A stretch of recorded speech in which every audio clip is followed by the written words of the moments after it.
Hello and welcome to this video tutorial showing Teamsite 16.6 LSCS Asset Level Access Control feature. Teamsite 16.6 added LSCS security layer to provide runtime asset level access control only to those user groups authorized to retrieve such content. Log in into Teamsite and make sure a Teamsite administrator has set up runtime access control. Click on Assets and select Content Items.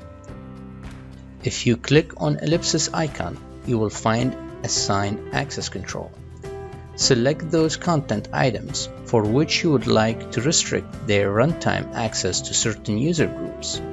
Click Assign Access Control, then select all user groups authorized to access these assets.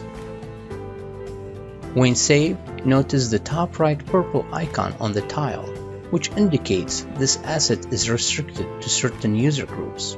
You can repeat the same process with forms, resources, and media assets. Access control can then be published to the runtime server live site. As you can see, Teamsite 16.6 lets content owners and site administrators control which user groups and applications can retrieve protected assets.